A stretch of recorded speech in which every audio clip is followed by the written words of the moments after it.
लेकिन पहले ये बात सुन लो, हज़रत उमर रज़ी अल्लाह ताला अन्हु की शहादत भाई बहुत प्यारी। और आपको मालूम है हज़रत उमर रज़ी अल्लाह ताला अन्हु का ये पहली मुहर्रम को क्या हुआ, शहीद हुए ना। कैसे शहीद हुए?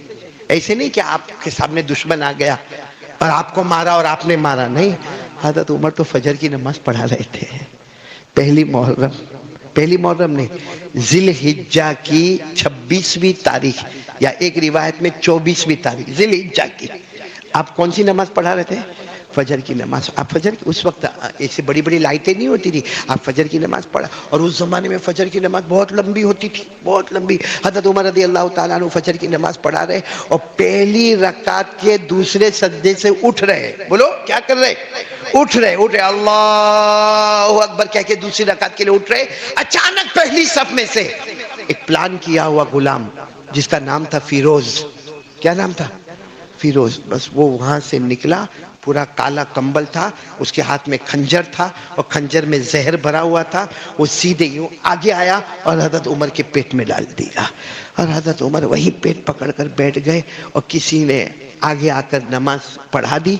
फजर की नमाज मुकम्मल हो गई और हज़रत उमर को इतना खतरनाक जख्म लगा था कि दूध पीते थे तो पेट के रास्ते से बाहर आ जाता था, शहद डालते थे तो पेट के रास्ते से बाहर आ जाता, खजूर का जूस रखते थे तो पेट के रास्ते से बाहर आ जाता था। हज़रत उमर रज़ी अल्लाह ताला अन्हु इसी हाल में तड़पते रहे। वो पहली मुहर्रम, बोलो कौन सी मुहर्रम? और कैसे गए अल्लाह के पास? कैसे गए? कैसे गए अल्लाह के पास? कैसे गए? पहली मुहर्रम। आपको यकीन हो गया अब मेरा वक्त आ गया। अपने बेटे को बुलाया, कहा बेटा जख्म अच्छा नहीं हो रहा है, जो खाता हूँ सब बाहर आ जाता है। तो बेटे ने क्या किया, ऐसे पलाठी मार के बैठ गए। बेटे का नाम हजरत अब्दुल्ला, बोलो हजरत अब्दुल्ला। अपने अब्बा के सर को अपनी गोद में रख दिया और कहा अब्बा आप तो बहुत प्यारे, अब्बा आपने जो इंसाफ किया ऐसा इंसाफ कोई नहीं कर सकता। अभी तो तारीफ कर रहे थे। कहा बेटा एक काम कर, एक काम कर, मेरे सर को तेरी गोद पे से उठा दे। तो कहा अब्बा मेरे लिए फखर की बात है कि आज मेरा अब्बा मेरे पाँव पर है। कहा नहीं, अब मैं तेरे पाँव का हकदार नहीं हूँ, अब मैं जमीन की मिट्टी का हकदार हूँ। डाल दे मुझे, मिट्टी पर डाल दे। अब मालूम एक तो पेट में जख्म लगा हुआ है, मरहम पट्टी हुई है, और हजरत उमर पूरी जमीन पर यूं लोट पोट और एक ही जुमला कहते हैं तब्बन लका या उमर इल्लम यगफर रब्बुक। लोट पोट करते कहते हैं उमर बर्बाद हो जाएगा अगर अल्लाह तुझे माफ नहीं करेगा, उमर तू बर्बाद हो जाएगा अगर अल्लाह तुझे माफ नहीं करेगा। फिर जब एकदम आखिरी वक्त करीब आया ना, क्या कहा, अपने बेटे को बुलाए, कहा बेटा जाओ ना हमारी माँ के पास जाओ। कौन माँ? हजरत आयशा। कौन? और जाकर कहो ना, हजरत आयशा को जाकर पूछो ना कि अल्लाह के रसूल तो उनके घर में आराम कर रहे, उनके अब्बा भी आराम कर रहे, एक जगह खाली है। अब मुझे मालूम है वो आयशा ने अपने वास्ते रखी है, लेकिन अम्मा को कहो वो जगह उमर को दे दे, वो जगह उमर को दे दे। हालांकि वो एक जगह रखी है और आयशा ने अपने वास्ते रखी है। तो बेटे गए, आए, आकर कहा अम्मा ने परमिशन दे दी। बोलो सुभान अल्लाह। हज़रत उमर ऐसे हाल में भी मुस्कुराए और कहा देखो हो सकता मैं जिंदा हूँ, शायद मेरे डर की वजह से ये परमिशन दी हो, मेरे मरने के बाद फिर एक मरतबा पूछ लेना, अगर आयशा इजाज़त दे दे मुझे वहीं लिटा देना, क्योंकि मेरे नबी ज़िंदगी भर कहते थे जहाँ मैं रहता हूँ वहाँ मेरा अबू बकर और उमर भी रहता है, तो मैं चाहता हूँ कि हम तीनों साथ में रहे। और अल्लाह ने वो करके बताया मेरे प्यारो। लेकिन यही पहली मुहर्रम थी जो हजरत उमर रज़ी अल्लाह ताला अन्हु वो 4 दिन या 6 दिन आपने दर्द में निकाले और उसके बाद पहली मुहर्रम को अल्लाह को प्यारे हो गए। बोलो इन्ना लिल्लाहि व इन्ना इलैहि राजिऊन। लेकिन एक बहुत बड़ा सबक देकर हमको गए हैं। आज से कौन कौन इरादा पक्का करता जो हजरत उमर सबक देकर गए, जो एक बेवा औरत पे रहम करने वाले, जो एक जानवर कबूतर पे रहम करने वाले। और हजरत उमर के ऐसे मालूम नहीं कितने वाकयात होंगे जो जानवरों पर रहम किया। सहाबा किराम ने जानवरों पर रहम किया, हमारे आका सल्लल्लाहु अलैहि वसल्लम ने जानवरों पर रहम किया। आज हमसे हमारी माँ के ऊपर रहम नहीं होता। क्या कसूर था माँ का? 9 महीने तक पेट में रखा। आज के जमाने में देखो किसी की बीवी प्रेग्नेंट होती है, हर 2 महीने पर सोनोग्राफी। बोलो होता है कि नहीं हो रहा है? इंजेक्शन। हाँ, और कहते मेरी बीवी आराम करना, मैं खाना बाहर से लेकर आऊंगा। बताओ ये जो कुछ हो रहा है हमारी माँ के साथ हुआ था? हमारी माँ को कौन सोनोग्राफी पे ले गया? बोलो ना, हमारी माँ को कौन सोनोग्राफी करवाया? हमारी माँ को कौन सा इंजेक्शन दिया? हमारी माँ को 7वें 8वें महीने में किसने कहा कि आराम करो? बेचारी वो वैसे ही एक मजदूर की तरह कपड़ा भी धो रही है, सास की तरफ से कुछ बोला भी जा रहा है, शूहर भी डांटे जा रहा है, वो बच्चा अचानक हरकत करता है, वो पेट पकड़ के बैठ जाती है, लेकिन झाड़ू भी मार रही, पोता भी मार रही है। और 9 महीने के बाद अपने लाल को जब जन्म देती है तो सबसे ज्यादा खुश हो जाती है। 2 साल तक उसको अपनी छाती से लगाकर दूध पिलाती है और आगे बढ़ाती है। आज वो नालायक अपनी माँ को माँ की गाली देता है।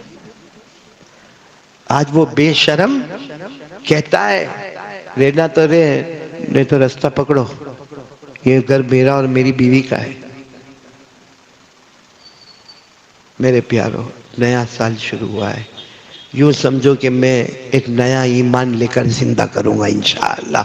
आज तक जो हुआ वो हुआ, सुबह का भटका हुआ शाम को वापस आए, उसे भटका हुआ नहीं कहते। कोई नबी आने वाला नहीं, लेकिन एक मर्तबा हमारे नबी ने फरमाया लौका नबादी नबी लकाना उमर। हमारे नबी ने फरमाया हाँ सही है, मेरे बाद कोई नबी नहीं, कोई ला नबी अबादी। हमारे नबी ने फरमाया मेरे बाद कोई नबी नहीं, लेकिन अगर अल्लाह किसी को नबी बनाते तो उमर को नबी बनाते। सोचो उमर का ईमान कितना मजबूत होगा, पहाड़ जैसा ईमान होगा कि नहीं होगा? बल्कि आपको एक बात बताऊं, हजरत उमर का ईमान कैसा है मालूम है? हजरत उमर के बारे में ईरान जो नाम सुना ना आपने, तुम्हारे ईरान में मशवरा होता है और बड़े बड़े लोग जमा हुए हैं और बड़ा इनाम रखा है कि कौन है जो मदीना जाए और उमर की गर्दन लेकर आ जाए, उमर को कत्ल करे और उनकी गर्दन लेकर आए, मुंह मांगा उसे इनाम दिया जाएगा। बड़े बड़े इनाम और बड़े बड़े लोग तैयार। वो ईरान में कोई होगा जवान, हट्टा कट्टा, लंबा चौड़ा और उसको बहुत कुछ आता था, उसने कहा मैं तैयार हूँ लेकिन मेरा इनाम ये होगा। जो भी उसने इनाम कहा सबने मंजूर कर लिया। वो ईरान से चला, लंबा चौड़ा, हट्टा कट्टा, सारे हथियारों के साथ लेस होकर अपने सारे सफर के सामान के साथ चला। कहां पर पहुंचा? मदीना, क्योंकि हजरत उमर अमीरुल मोमिनीन मदीने में थे। हजरत उमर अमीरुल मोमिनीन थे और छोटे अमीरुल मोमिनीन नहीं थे। 22 लाख मुरब्बा मील पर अकेले हुकूमत करने वाले, बोलो कौन? हजरत उमर। हजरत उमर 22 लाख मुरब्बा मील पे हुकूमत करने वाले, वो ईरान का जवान। जब मदीना, जबान तो आती नहीं क्योंकि मदीने में अरबी बोलते, ये ईरान से आया हुआ, लेकिन किसी तरह थोड़ा बहुत उसने मालूम किया कि अमीरुल मोमिनीन का घर कहाँ है। कि उसको ऐसा था कि कोई बहुत बड़ा बंगला होगा, कोई बहुत बड़ी कोठी होगी, कोई बहुत बड़ा मकान होगा। उसने कई लोगों को पूछा, सबने एक ही पता बताया कि देखो सामने जो छोटे छोटे घर नजर आते ना, उसी में एक घर अमीरुल मोमिनीन का भी है। बस आप चले जाओ वहां पे, वो जो घर नजर आता है ना, वो जो झोपड़ा नजर आता जिसकी खिड़की इस तरफ की हुई है, बस वही अमीरुल मोमिनीन का घर है। ये ईरान वाला घबराया कि अगर उमर यहाँ पर है, बोलो अगर उमर, आवाज से बोलो अगर उमर, कत्ल करना बहुत मुश्किल है क्योंकि महल्ला है, सारे महल्ले वाले जमा होकर मेरे बोटी हड्डी तोड़ देंगे, क्योंकि महल्ले में किसी को कत्ल करना बहुत मुश्किल है। लेकिन काम मालूम तो करे कि क्या मामला है। गए और वहां जाकर बताया कि मैं मुसाफिर हूँ, अमीरुल मोमिनीन उमर को मिलने आया। तो अंदर से घर में से आवाज आई, उमर घर में नहीं है, वो तो ऊंटों को चराने जंगल में गए हैं। अमीरुल मोमिनीन उमर सो रहे हैं, बोलो सुभान अल्लाह, बोलो क्या कर रहे हैं? सो। इसने कहा ये तो मौका और भी अच्छा हो गया। अरे पहले महल्ले में मारता तो बड़ा मुश्किल मामला था, अरे जंगल में भी अगर मारता तो 2-4 मेरे ऊपर हमला करते, लेकिन यहाँ तो सो रहे, सोने वाले को मारना तो बहुत आसान है, बहुत आसान है। ये उमर के करीब जा रहे हैं, बोलो बोलो बोलो बोलो, ये ईरान वाला किसके करीब जा रहे हैं? उमर के करीब, उमर के करीब। अभी उमर के करीब यार कम से कम 5 या 10 कदम का फासला बाकी था, बस सीधे जाके हमला करना था कि अचानक धाड़ से आवाज आई, धाड़ से आवाज आई तो ये चौके, क्या हुआ, कौन है? वो देखा पीछे शेर आ रहा है, बोलो जंगल का। ये और खुश हो गए कि अब तो मेरे को मारने की जरूरत भी नहीं, अब कौन मारेगा? शेर मारेगा, क्योंकि ये तो बहुत होशियार, बहुत लंबा चौड़ा, हट्टा कट्टा, सीधे दरख्त के ऊपर चढ़ गया। बड़ा ऊंचा दरख्त था, दरख्त के ऊपर चढ़ गया। कहा मैं दरख्त के ऊपर से बैठ के तमाशा देखूंगा, अब तो मेरे को मारने की भी जरूरत नहीं, शेर आएगा, हमला करेगा, फाड़ेगा। शेर चला जाएगा, मैं गर्दन लेके वहाँ ईरान पहुँच जाऊँगा और मेरा इनाम पक्का हो जाएगा। ये सोचकर वो दरख्त पर चढ़ गया। शेर आया, अब वो दरख्त पर से देख रहा है, शेर आ गया, हजरत उमर के बिल्कुल करीब आ गया और हजरत उमर सोए ना, शेर उसके गोल गोल घूम रहा। बोलो सुभान अल्लाह। एक चक्कर लगाया, 2 चक्कर लगाया, 3, वो शेर चक्कर पे चक्कर लगाता, ये ऊपर दरख्त पे से नहीं। ईरान वाला कहता मैं हैरान, अरे शेर है ये, इंसान खोर है, अरे ये हमला करता है। तो उमर के चारों तरफ घूम रहा है, क्या करता? ये कहते हैं मेरे पैदा करने वाले की कसम में दरख्त पर था, वहां से मैंने देखा कि उमर की आंख खुली। बोलो सुभान अल्लाह। यूं हाथों को अपने आंखों पर मला और कुछ दुआ पढ़ी और दुआ पढ़ने के बाद शेर को कहा क्या हुआ, जाओ जाओ इधर से जाओ। कहता सिर्फ हजरत उमर ने इशारा किया, शेर दौड़ता दौड़ता जंगल की तरफ चला गया। उमर का सिर्फ ऑर्डर था जाओ, जाओ यहाँ क्या कर रहे हो मेरे पास। कहते वो चला गया, ये दरख्त से सीधे नीचे आए हजरत उमर के सामने। हजरत उमर भी चौंके, लोग सामने से आते, पीछे से आते, दाएं से आते, बाएं से आते, तुम ऊपर से नीचे आए, क्या हुआ? हजरत उमर ने कहा क्या हुआ, कहां से आए हो, मुसाफिर नजर आते हो। ईरान वाले की आंखों में आंसू थे।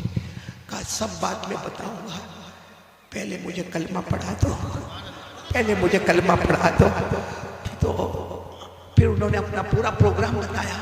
तो हमारे नबी ने फरमाया तूने कलमा क्यों पढ़ लिया?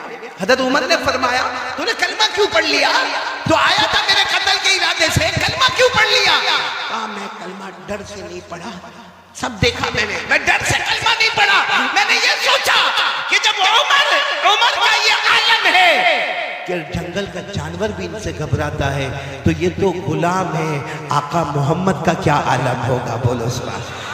जब उमर का ये आलम है तो उमर के नबी के ईमान का क्या आलम होगा।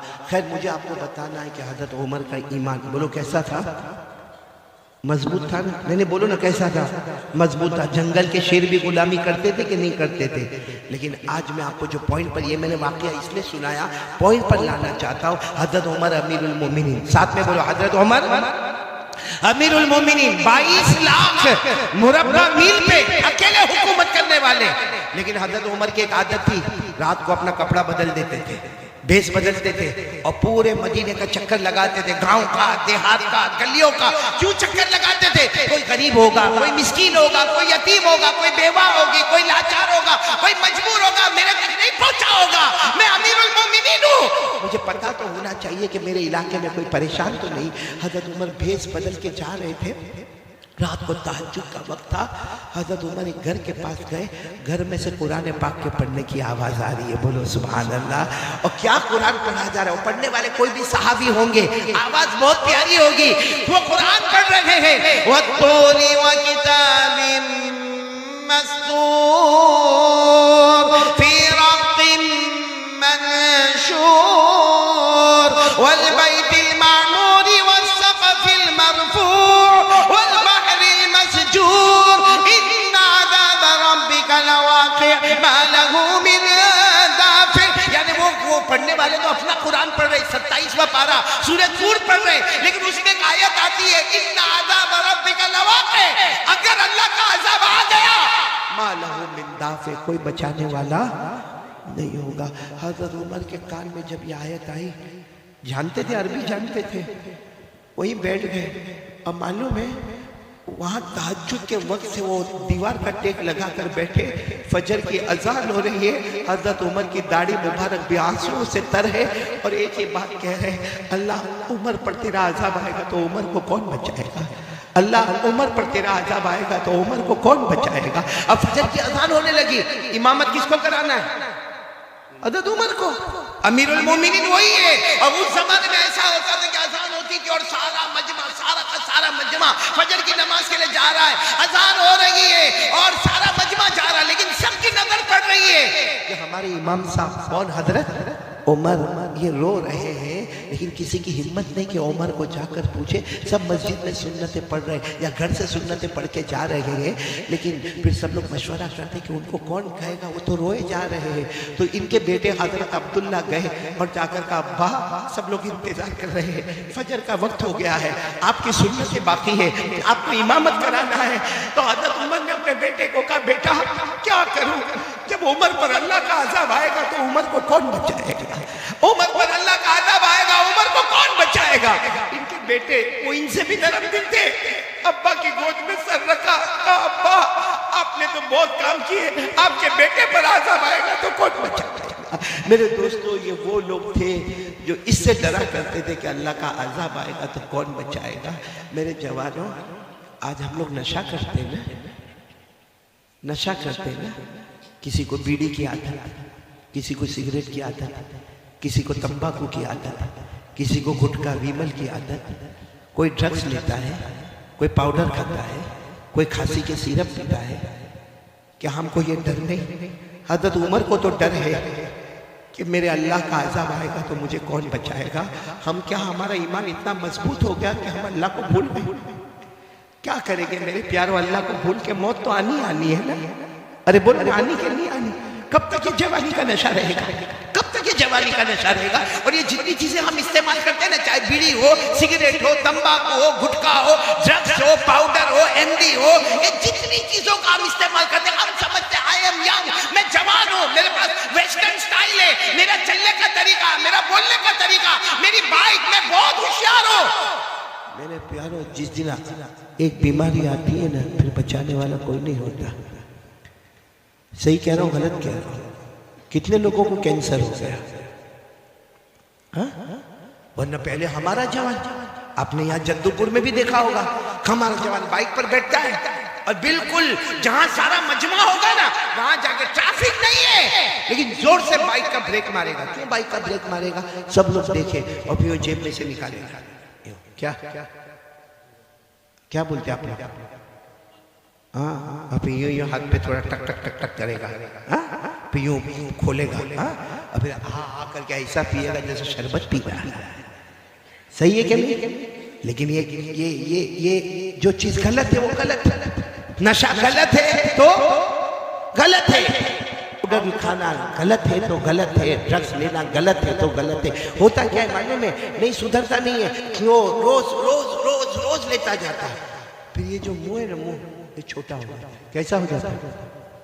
फिर क्या करता है मालूम है? यूं हाथ में लेके यूं करेगा, एक हाथ से दरवाजा खोलेगा, दूसरे हाथ से एंटर हो जाएगा। सही कह रहा हूँ गलत कह रहा हूँ?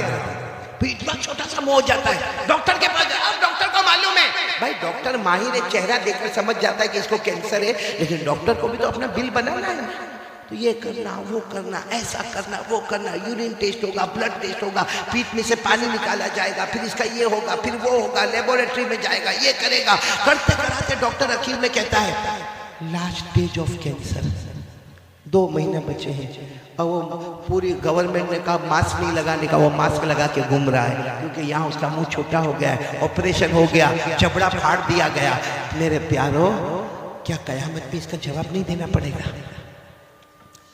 मुफ्ती अजीज, एक बड़ा अजीब मामला, मैं गुजरात में था, एक ने मेरे को आकर कहा, मौलाना मेरा भाई 32 साल का है, वो खा खा के, तंबाकू खा खा के कैंसर हो गया, मर गया।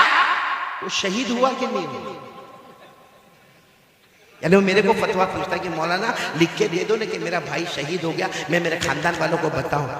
मैंने कहा गुटखा खा के मरा, तंबाकू खा के मरा, ऑपरेशन करा के मरा। मैंने कहा सुनो, मैं आज मसला बताता हूं। कोई अपने गुनाहों की वजह से बीमार पड़े, कोई अपने गुनाहों की वजह से, भाई हमारे गुनाहों की वजह से अगर हमारा ये जबड़ा खराब हो गया, हमारे गुनाहों की वजह से अगर हमारा हाथ और पांव खराब हो गया, तो अल्लाह फरमाते कयामत में एक एक बदन के टुकड़े का जवाब देना पड़ेगा।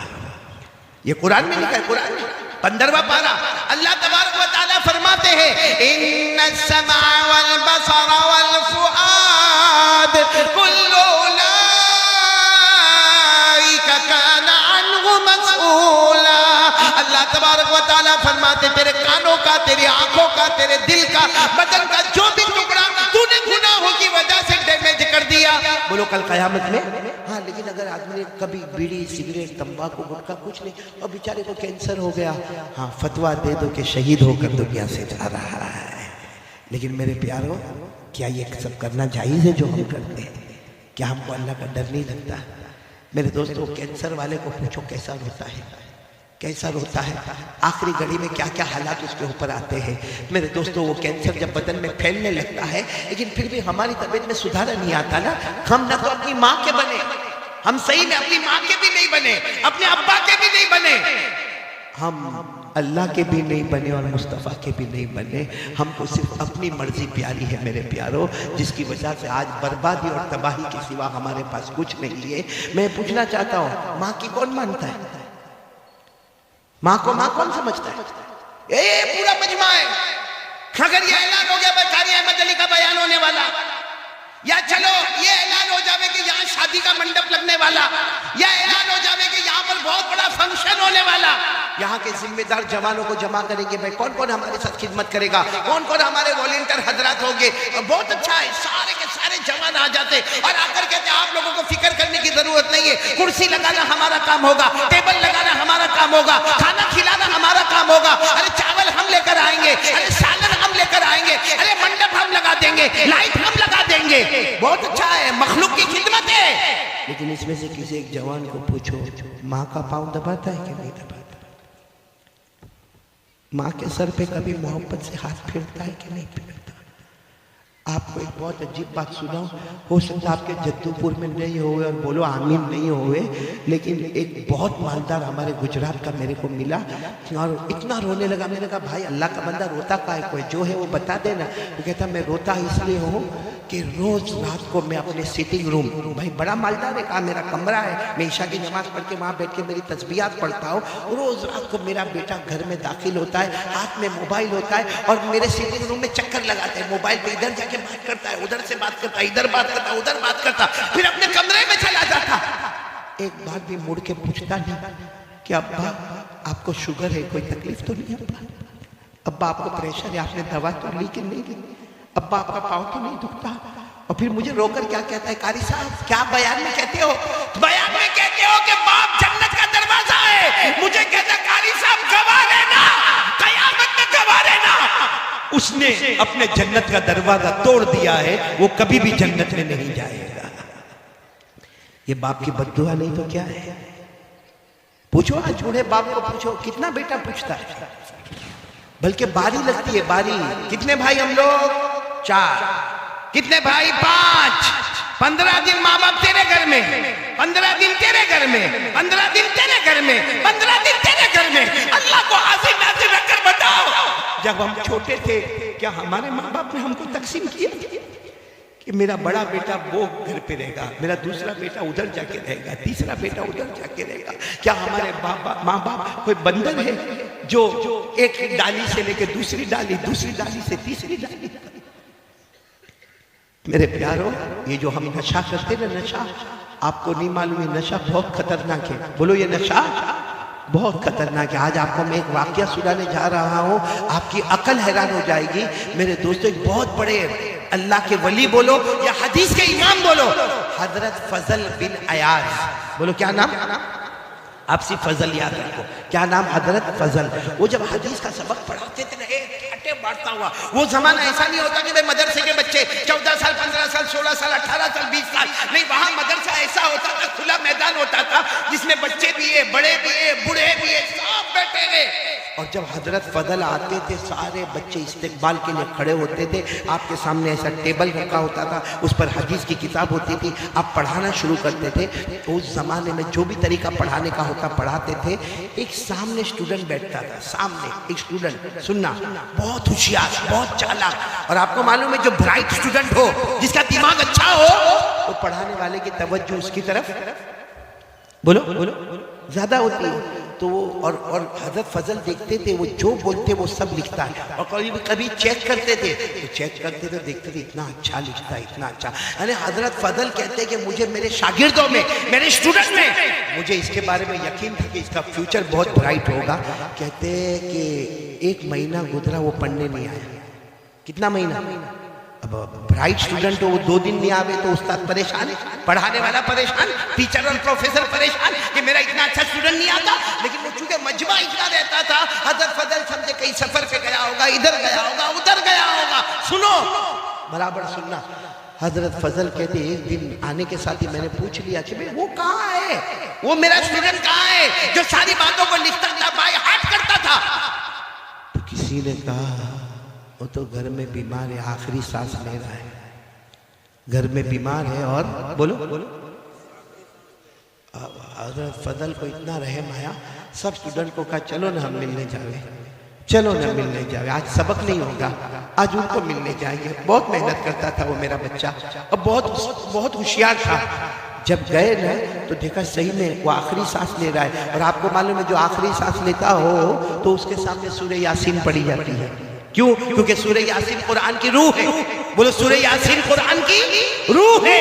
और इस वक्त हमला बॉडी पर नहीं हो रहा है, मौत के वक्त हमला किसके ऊपर होता है? रूह पर होता है। तो रूह को रूह के साथ आसानी करने के लिए मरने वाले के पास क्या पढ़ना चाहिए? तो हजरत फजल ने देखा कि आखिरी सांस लेता, अपने सारे स्टूडेंट को कहा चलो चलो यासीन पढ़ो, यासीन पढ़ना शुरू करो। अब सब बच्चों ने यासीन एक आवाज गूंजी, यासीन पढ़ने की आवाज गूंजी।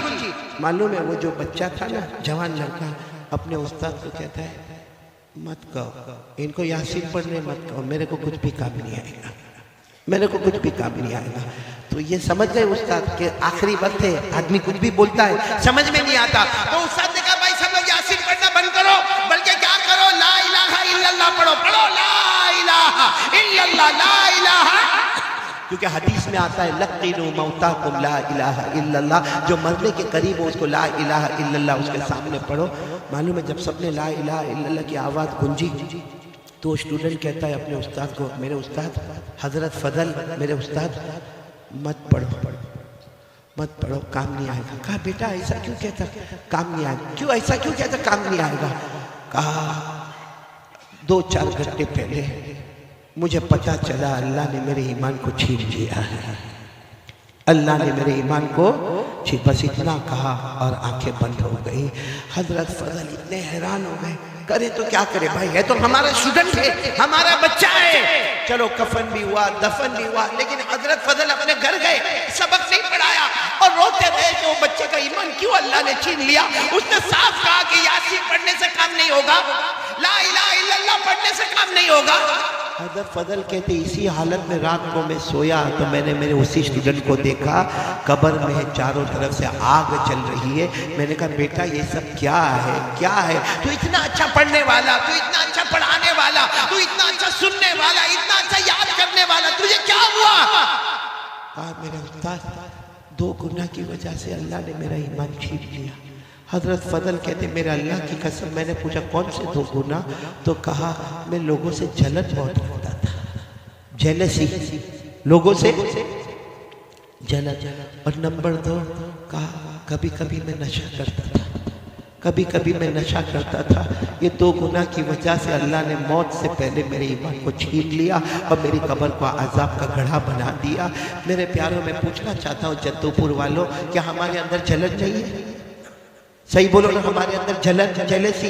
आज अगर किसी का घर बन रहा है, भाई घर बना रहा है, बनाने दो ना, उसका घर बन रहा है, अरे उसके घर में कलर हो रहा है, अरे उसके घर में फर्स्ट फ्लोर, पहले ग्राउंड फ्लोर था अभी फर्स्ट फ्लोर बन गया, या उसके घर में पहले 3 कमरे थे अभी 4 कमरे बन गए। वो घर बना रहा है, रात को हमको नींद नहीं आती। अब बाहर निकल कर कहां से लाया होगा पैसा, कहां से पैसा? क्यों तेरे पास मांगने आया था, तेरे बाप के पास मांगने आया था? और देखो कब्र में अल्लाह पूछेगा उसने घर कैसे बनाया? अपनी फिक्र करने का क्या, उसकी फिक्र करने का? बोलो सही कह रहा हूं गलत कह रहा हूं?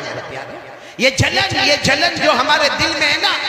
और नंबर 2 नशे की आदत। मेरे प्यारों मालूम है जो नशा करता है ना, नशा जब वो जहन्नम में जाएगा, अल्लाह हिफाजत फरमाए, बोलो आमीन, बोलो आमीन। क्योंकि नशा बहुत खतरनाक है। अल्लाह ने फरमाया नशा नापाक है, साथ में बोलेंगे नशा नापाक है। फिर अल्लाह फरमाते नशा शैतान का काम है, बोलो किसका काम है? फिर अल्लाह फरमाते नशा ये दिल में लोगों का हसद, कीना और अदावत पैदा करता है। ये लोगों से मोहब्बत नहीं पैदा करता। नशे की नहुसत है कि हमारे दिल में लोगों की दुश्मनी, कीना, इंतकाम, रिवेंज ये होता।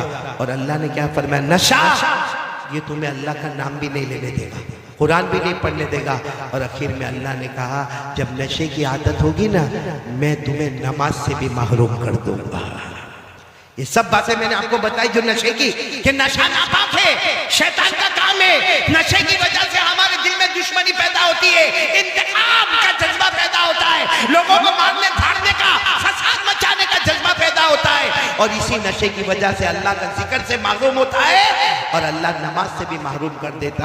ये मैं नहीं कहता, ये सब कुरान में लिखा हुआ है। किसमें लिखा हुआ? पारा नंबर 7 में बोलो, पारा नंबर। अल्लाह ने फरमाया, मेरे साथ में पढ़ना जिनको याद हो, अल्लाह ने 2 आयतों में नशे को बताया कि नशा कितना गंदा है। अल्लाह ने फरमाया, या अय्युहल्लज़ीना आमनू इन्नमल खम्रु वल मैसिरु वल अंसाबु वल अज़लाम रिज्सुम मिन अमलि शैतान फज्तनिबूहु लअल्लकुम तुफ्लिहून। इन्नमा युरीदु शैतान अन युक़िअ बैनकुमुल अदावा वल बग़ज़ाअ फिल खम्र व यसुद्दकुम अन ज़िक्रिल्लाहि व अनिस सलाह फहल अंतुम मुंतहून।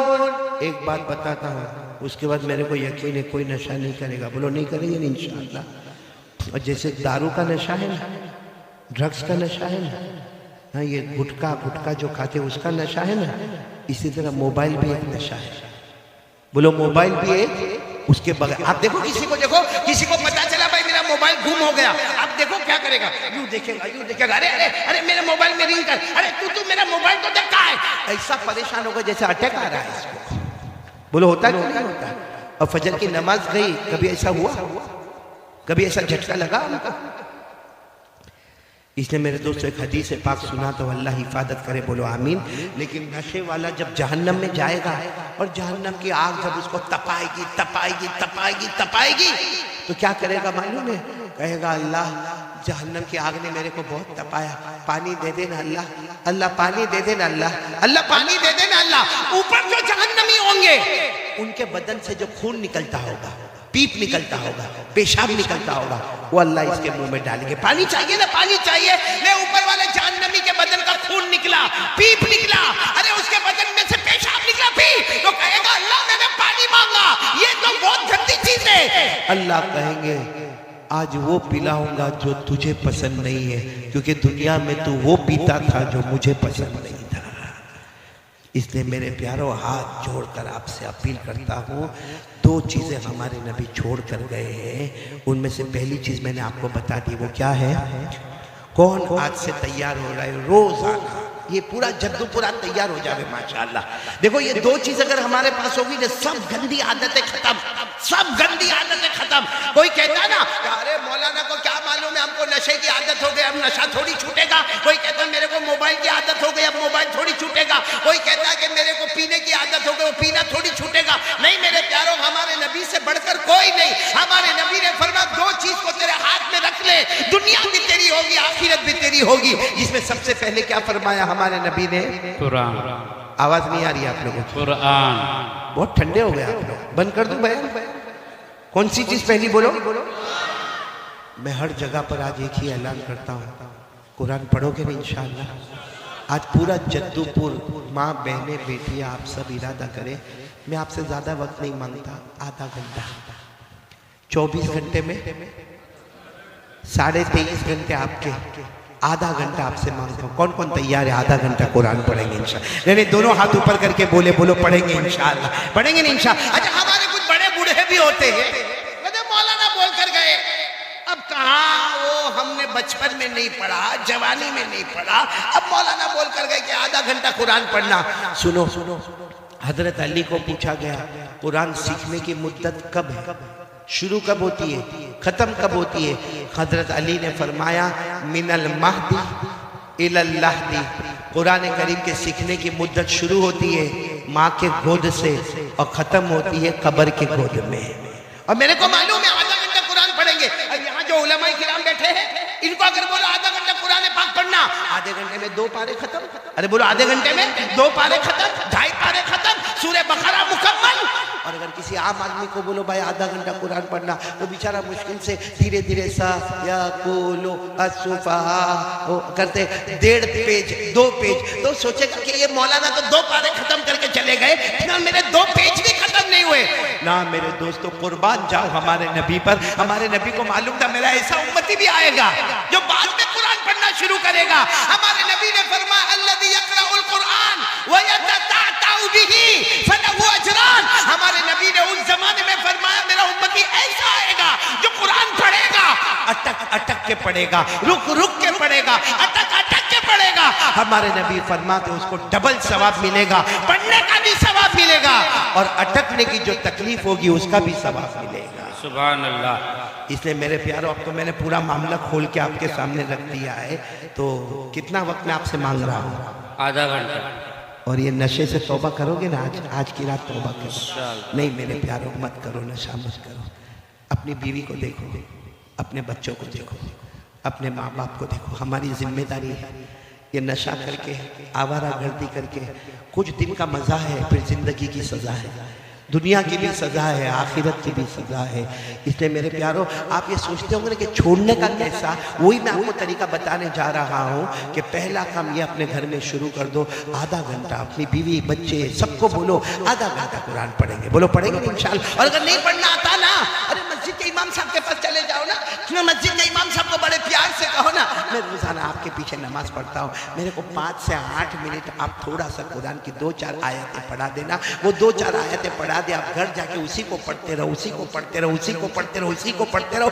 आधा घंटा कुरान को दे दो मेरे दोस्तों, दुनिया भी हमारी होगी, आखिरत भी हमारी होगी इंशाअल्लाह। करेंगे? बोलो करेंगे इंशाअल्लाह। तो हमारे नबी ने क्या फरमाया था? क़ाल रसूलुल्लाह सल्लल्लाहु अलैहि व आलिहि वसल्लम तरक्तु फीकुम अमरैन। हमारे नबी ने फरमाया था 2 चीजें छोड़कर जाता हूँ, अगर दोनों चीजों को थाम लोगे आबाद होंगे, जन्नती होंगे, दुनिया भी तुम्हारी, आखिरत भी तुम्हारी। और अगर ये 2 चीज को नहीं थामोगे, दुनिया में भी जलील हो जाओगे, आखिरत में भी जहन्नम होगी। तो 2 चीजों में नंबर 1 क्या है? कुरान। नंबर 2 सुन्नत नबीकुम। हमारे नबी ने फरमाया मेरे तरीके पर आ जाओ। अरे बोलो मेरे तरीके पर। सच बताओ, हमारे नबी से बढ़कर कोई नबी? बहुत धीरे धीरे बोलते हो। कोई नबी नहीं। आप लोगों को कोई टेंशन है तो मेरे को बोल दो। नहीं नहीं, कोई घर का टेंशन वेंशन तो नहीं? सुबह तक फुर्सत। अभी मुफ्ती अनीस साहब को तो जब मैंने देखा इतनी अच्छी शेर शायरी करते, मैंने कहा यहाँ तो बीवी से बहुत मोहब्बत होगी। है आपको मोहब्बत है बीवी से? सब अशरफुल हाँ हाँ कर रहा है, तू बैठे बैठे ये कब से बीवी से हाँ हाँ हाँ करे जा रहा है? खाने में समझता नहीं क्या खाता है, और फिर मुझे कहता है मेरे को शुगर हो गया। तो मैंने कहा तू खाने पे तो कंट्रोल कर भाई। वो मालूम है ना, एक मरतबा एक बीवी ने हाँ अपने हस्बैंड को पूछा आप मुझसे कितना प्यार करते हैं? आप मुझसे कितना प्यार करते हो? जवाब दो। अरे आप लोग जवाब दो। थोड़ी देर के लिए सोचो कि आपकी बीवी पूछ रही है आप मुझसे कितना प्यार करते हो, क्या जवाब दोगे? बहुत ही बोलना, यही जवाब सबको देना पड़ेगा वरना खाना पीना मुश्किल हो जाता है। तो एक बीवी ने अपने शोहर को पूछा आप मुझसे कितना प्यार करते हो? अब वो बेचारा बहुत काम में होगा, तो अपनी बीवी को कहा जा तू किचन में जा, चाय वाय बना, बाकी मैं तेरे को बहुत प्यार करता हूँ। बीवी समझ गई ये ढोंग करता है, फिर आई फिर हाँ मैं जद्दूपुर की हूँ। पक्का जवाब चाहिए, कितना प्यार करते हो मेरे को सही सही बताओ। उसने कहा अल्लाह की बंदी बहुत बहुत प्यार करता है, आई लव यू जा। वो समझ गई कि ये ढोंग ही कर रहा है। फिर तीसरी मरतबा और थोड़े जोश में आई, और अगर कहने लगी नहीं मेरे को सच्चा सच्चा बताना पड़ेगा, हमको 12 साल शादी को हो गए, आप मेरे से कितना प्यार करते हो, एकदम सच्ची बात बताओ। उसने कहा बहुत प्यार करता, लैला मजनू का जैसा प्यार था ना वैसे तेरा और मेरा प्यार है। मैं मजनू और तू, बोले ये बहुत लंबी छोड़ता है। बोले सच सच बता कितना प्यार करते हो। अभी इसका जद्दूपुर वाले का दिमाग गया कि बार बार कोई भी पूछे तो दिमाग जाएगा। कहा तू बार बार पूछती कितना प्यार करते हो? मैंने कहा ना बहुत प्यार करता हूँ। तो कहा लेकिन मुझे बताओ कितना प्यार करते हो? कहा इतना करता इतना करता इतना करता कि जी चाहता तेरे जैसे एक और लेके आ जाओ दूसरी। अब जिंदगी पर पूछेगी नहीं कि आप कितना प्यार करते हैं। देखो कितना अच्छा मैंने फॉर्मूला आपको बताया कि नहीं बताया। अब हंसना आया थोड़ा, ऐसा लगा मैं इंसानों में बात कर रहा हूँ। थोड़ा माइक की आवाज बढ़ा दो बेटा, अभी बहुत प्यारी बात पर आ रहा हूँ। नंबर 1 हम क्या करेंगे बोलो, आवाज नहीं आ रही है। नंबर 1 क्या करेंगे, रोजाना कितना पढ़ेंगे। और नंबर 2 हमारे नबी ने क्या फरमाया, मेरा तरीका तुम्हारे पास होगा। ये 2 चीज़ों की मैं अब नबी का तरीका बताने जा रहा हूँ, लेकिन उससे पहले मैं खुलकर बता दूँ, पूरा मजमा बोल दे हमारे नबी से बढ़कर कोई नबी नहीं। नहीं, आवाज से बोलो, हमारे नबी से बढ़कर कोई नबी नहीं। हमारे आका से बढ़कर, हमारे नबी से बढ़कर कोई नबी नहीं ना, हमारे आका से बढ़कर कोई आका नहीं ना। तो फिर हम नबी को छोड़ के क्रिकेटर से, बॉलीवुड से, हॉलीवुड से काय को मोहब्बत करते हैं। देखो यहाँ बुड्ढा भी दाढ़ी नहीं, लुकिंग हैंडसम। वो बुड्ढे को भी बुड्ढी बोलती होगी तो बहुत खूबसूरत दिखता है। देखो यहाँ बहुत सारे बैठे हैं, सही में वो क्रिकेट का नशा होता यहाँ है, अजब नशा होता है। वो क्रिकेटर जो टी शर्ट पहनता है ना, वही कलर की टी शर्ट यहाँ वाला जद्दूपुर वाला पहनता है। उसकी टी शर्ट के पीछे जो नंबर है 101, इसकी टी शर्ट के पीछे भी नंबर है, बोलो 101। और अगर इसको कोई जद्दूपुर का दोस्त, उसका नाम होगा मोहम्मद, अहमद, अब्दुल्ला, अब्दुल रहमान, उसके नाम से नहीं बुलावे और क्रिकेटर के नाम से बुलावे, इधर आ, इतना खुश होता है कि वाह मैं तो उसके जैसा हो गया। यानी सोचो इस्लामी नाम छोड़कर दूसरे नाम पर खुश हो गया। होता कि नहीं होता। और क्रिकेट खेले कौन, एडवर्टाइज कौन करे, कमावे कौन, जेब भरे कौन, हमारा जद्दूपुर वाला यहाँ बाहर बैठे बैठे उसने कैच छोड़ दिया, पकड़ लेता ना तो जीत जाते। मैंने कहा तेरा बाप पकड़ लेता जाके। भाई क्रिकेटर से मोहब्बत है, मैं मना नहीं करता, करो, एक काम करो, फोन करो, बोलो जद्दूपुर आजा। कौन करेगा फोन, जद्दूपुर आजा, आएगा, बोलो आएगा। अच्छा उसको फोन करके बोलो मत आ, don't come, you are busy, तू बहुत बिजी है, तू मत आ, मैं आ रहा हूं तेरे घर पे। बुलाएगा? वो मेरे और आपके चेहरे पे थूकने को तैयार नहीं है। उसकी मोहब्बत में मगरिब और ईशा की नमाज को छोड़ दिया हमने। सही कह रहा हूँ गलत कह रहा हूँ? सही में कभी कभी सोचता हूँ अशरफुल, हमसे बड़ा पागल कोई नहीं है। हाँ, अगर हमको कोई बोले ना पागल, ओ मेंटल, तो हमको बहुत गुस्सा आता, मेरे को पागल बोला। लेकिन ऊपर वाला रोज हमको पागल कहता है, क्योंकि अल्लाह ने फरमाया ऐसा काम करना जिसमें दुनिया भी न मिले, आखिरत भी न मिले, खुल्लम खुल्ला पागल। ऐसा काम करना जिसमें दुनिया भी, अब ये बॉलीवुड हॉलीवुड से मोहब्बत, दुनिया कितनी मिली हमको? नहीं बोलो ना, कितनी मिली दुनिया? आखिरत मिली? अल्लाह फरमाते हसीरत दुनिया वल आखिरा ज़ालिका हुवल खुसरानुल मुबीन। अल्लाह फरमाते मेरा बंदा मेरी बंदी ऐसा काम करे कि दुनिया भी न मिले, आखिरत भी न मिले। अल्लाह फरमाते खुल्लम खुल्ला नुकसान उठाने वाला। तो मेरे दोस्तों क्रिकेटर से मोहब्बत, ये बॉलीवुड से मोहब्बत, हॉलीवुड से मोहब्बत। मैं तो मुफ्ती अनीस हमेशा कहता हूँ बयान में, सबने टोपी पहनी है, हाँ बोलो, अरे पहनी है तो हाँ बोलो ना। असल में पहनी नहीं है, मेरे को पहना ही है। अभी मैंने देखा, अभी बहुत सारे बच्चे मेरी मुलाकात के लिए आए और हर एक को एक फिक्र थी कि मैं एक फोटो निकाल लूं। बहुत सारों को मैंने देखा, लेकिन मैंने देखा कितनों को मैंने देखा कारी अहमद अली से मोहब्बत करने आए और मुस्तफा की मोहब्बत तोड़ के आए। ये कैसा मामला है? क्योंकि मैंने उनके सर के बाल देखे, यहां भी सबने टोपी पहनी है, बाकी अभी टोपी हटाओ, हमारे जवानों के बाल सामने आएंगे। अजीब मुफ्ती अनीस साहब, कौन सा फतवा है और कौन से बाल है? इनकी टोपी जब उतरेगी ना तो ये इलाके में बाल नहीं, यहाँ ये एरिया में, ये एरिया यतीम है, यतीम। अच्छा इधर भी बाल, बोलो नहीं, ये इलाका गरीब है, गरीब। और पीछे के हिस्से में भी बाल, वो ज़कात का मुस्तहिक है। और यूं बीच में औरत का अंबोड़ा होता ना, ऐसे बाल होंगे, यहाँ से पूरे बाल खत्म और बीच में ऐसे बाल होंगे। और फिर क्या करेगा मालूम, भले बाजार में यूं करता होगा। अरे कोई लड़की भी देखती होगी तो बोलती होगी कार्टून, तेरे साथ कौन निकाह करेगा? सही कह रहा हूं गलत कह रहा हूं? अजीब कपड़े पहनो भाई, कपड़ा पहनना है, फर्ज है। मुझे किसी ने पूछा मौलाना जीन्स पहनते ना जीन्स? मैंने कहा बिल्कुल हलाल। कौन मना? कौन मुफ्ती साहब ने मना किया कि जीन्स मत पहन? जीन्स पहनना जायज है, मगर फटी हुई जीन्स पहनना भाई, फटा हुआ कपड़ा पहनना ये पागल नहीं है? इसकी अकल के स्क्रू ढीले नहीं हो गए?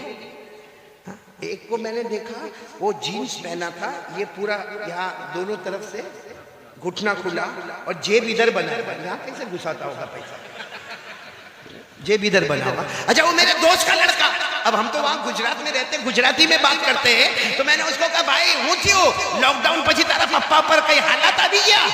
यानी मैंने उसको मतलब ये कहा कि लॉकडाउन के बाद तेरे अब्बा पे कुछ हालात आते हैं कि तू फटा फटा कपड़ा पहन के घूमता है? तो मुझे कहता है हमारा पप्पा ना बारह माऊ नहीं कहवानी, यानी मेरे अब्बा के बारे में ऐसा नहीं बोलने का। तो मैंने कहा कि फिर तो ये फटा हुआ कपड़ा? तो कहता है मौलाना तुमने कहीं खबर नहीं, स्टाइल। कहता है मौलाना यू डोंट नो, तेरे को कुछ नहीं मालूम, ये स्टाइल है। मैंने कहा फटा हुआ कपड़ा स्टाइल? थोड़ा अकल लगाओ। जद्दूपुर वालों, अल्लाह ने आपको इल्म दिया, नॉलेज दिया, एजुकेशन दिया। आप में से कोई कॉलेज में पढ़ता होगा, कोई यूनिवर्सिटी में पढ़ता होगा, कोई एसएससी में पढ़ता होगा, कोई डॉक्टरी करता होगा। थोड़ी देर के लिए अकल लगाओ कि कपड़ा पहनना, और वो भी कैसा फटा। तो मैंने उसको कहा ये फटा हुआ कपड़ा कहां से आया? भाई हमारे बाप दादा को हमने देखा भाई सीधा सीधा कपड़ा पहनते, जीन्स पहन, टी शर्ट पहन, कोई मना नहीं करता, लेकिन ये फटा हुआ, घुटना खुला हुआ। तो मुझे कहता मौलाना आप लोगों को कुछ नहीं मालूम। मैंने कहा नहीं मालूम, इसीलिए तो पूछ रहा हूँ तेरे को। कहा कि उसने कोई पिक्चर का नाम लिया और कहा कि वो पिक्चर में कोई हीरो है और वो हीरो जो है ना नाचता है, गाना गाता है, और उसके जीन्स पहना है और उसके जीन्स के दोनों घुटने फटे हुए, जेब इधर का इधर बना हुआ। तो उसने ऐसा पहना, बोला उसने ऐसा पहना, तो हमारे जद्दूपुर के जवानों ने भी ऐसा पहनना, पूरी स्टाइल बन गई, सबने ऐसा पहनना। मैंने कहा अच्छा हुआ उसने पहना, नहीं पहना होता तो। दोस्तों उम्मीद करता हूँ कि आप हजरात ने इस बयान को पूरा सुना होगा। बयान कैसा लगा कमेंट में ज़रूर बताना और अपने दोस्तों और रिश्तेदारों को शेयर ज़रूर करना। अल्लाह ताला हम सबको इस बयान पर अमल करने की तौफीक अता फरमाए। तो दोस्तों फिर मिलते हैं अगली वीडियो में। जब तक अपना ख्याल रखिए, हमें दुआओं में याद रखिए। अस्सलामु अलैकुम व रहमतुल्लाहि व बरकातुहू।